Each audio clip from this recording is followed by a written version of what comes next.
What's up guys, for this video, ayan, kakasahod ko lang nung June 25, ayan, bibigyan ko lang kayo ng isang motivation at saka para magkaroon ka ng idea kung paano ba natin pahalagaan yung mga natatanggap natin sahod sa trabaho, ayan.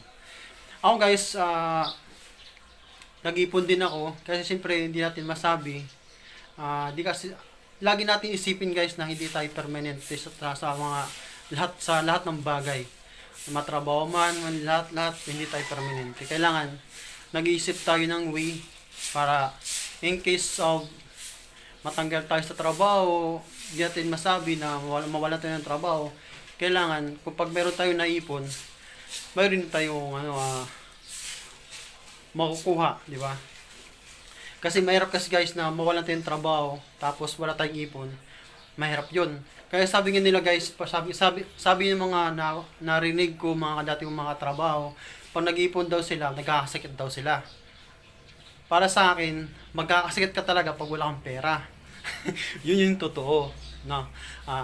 Pakita ko sa inyo guys kung anong ginagawa ko pag ako nagsasahod sa trabaho ko.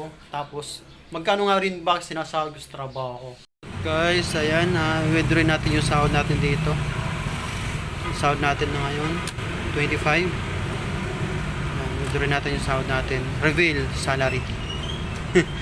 Ayan. First time ko to gagawin guys na papakita ko yung sahod ko.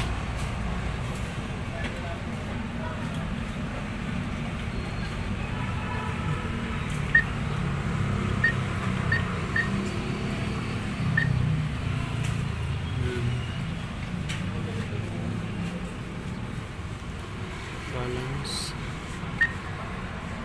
Yes. Savings.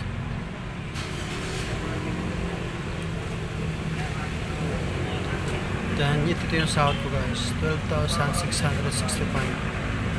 Yes.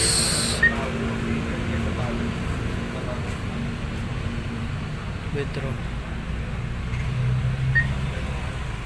Yes. Savings. 10,000 lang muna yung papalabas natin. Ayan. 10,000 yung papalabas natin. Yes.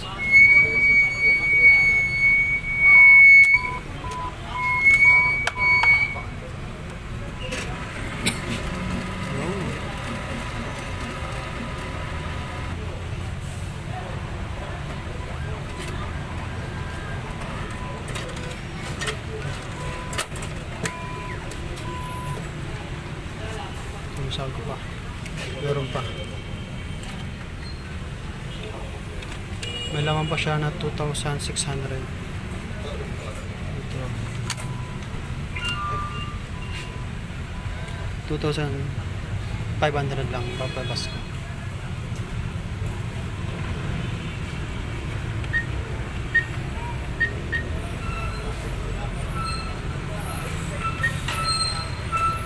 Ito.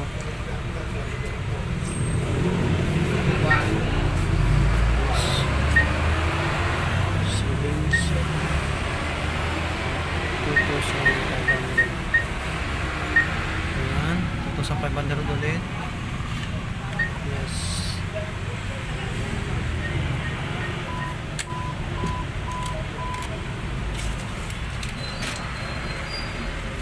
Bali guys, yung sahod ko guys is 12,500.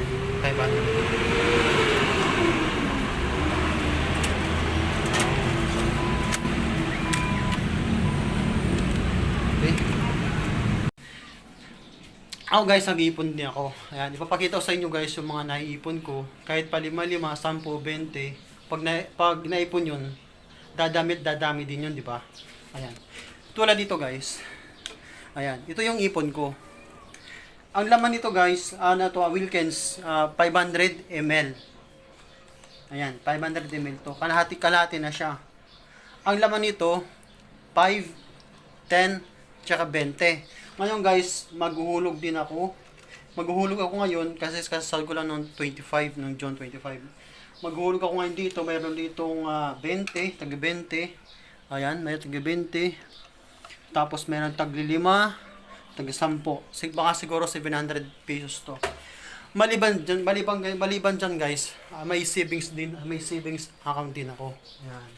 Ayan, maliban sa ipon ko na yan guys, meron pa ako savings account. Ginagawa ko kasi yan guys, halimbawa sa loob ng cut-off, kinsinas, pag nagsasahod ako, nagtatabi ako, depende kung magkano sinasahod ko.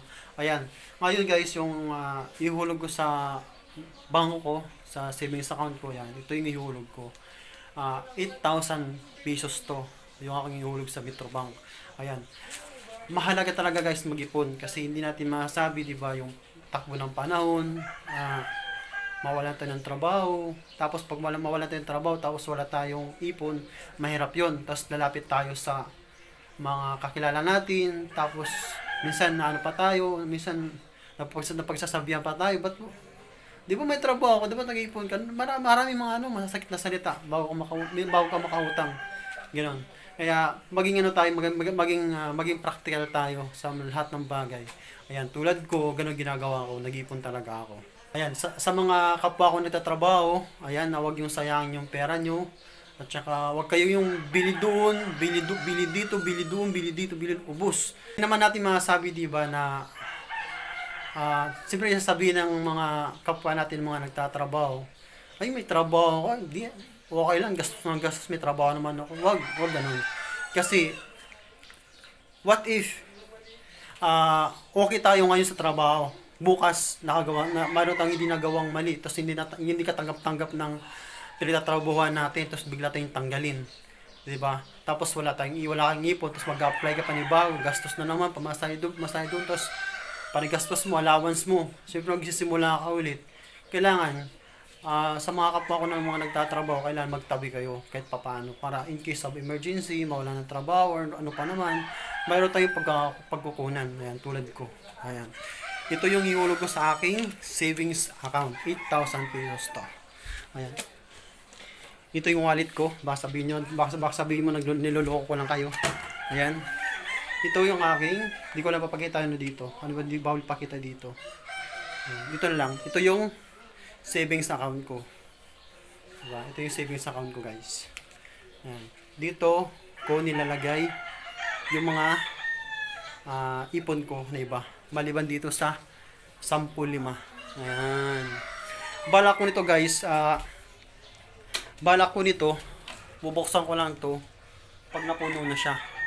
Pero estimated ko to guys, yung laman nito siguro nasa 15,000 or 16,000 kasi madadagdagan na naman siya. Estimated lang yan guys, di ba? Malaki din. Kahit pa 5, 10, 20, pag naipon mo yan, dadami din yan. Kaya sa mga kapwa ko nagtatrabaho, ayan. Sana magkaroon kayo ng idea kung paano paalagaan yung pera. Kasi sa totoo lang, mahirap kumita ng pera talaga.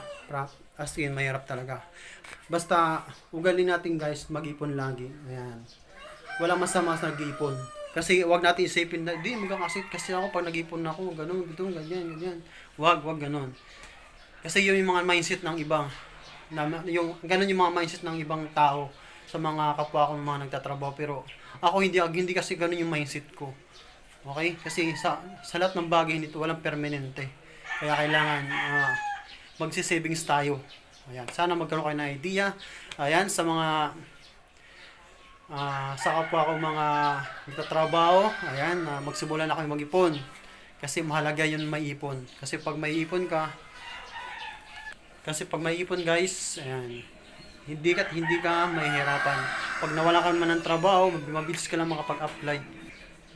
makapag-apply. Kasi may pera ka. Ayan. Yan, sa mga panood na aking mga video, ayan, pa-share, pa-subscribe, at saka pa-like na lang. Ayan. Thank you. Sana magkaroon ka ng idea sa aking ginagawang content. Hindi ko sa ito gagawin, kaso nga lang, gusto ko i-share sa inyo yung mga dapat ko i-share para magkaroon kayo ng idea. Ayan, thank you. Bye-bye.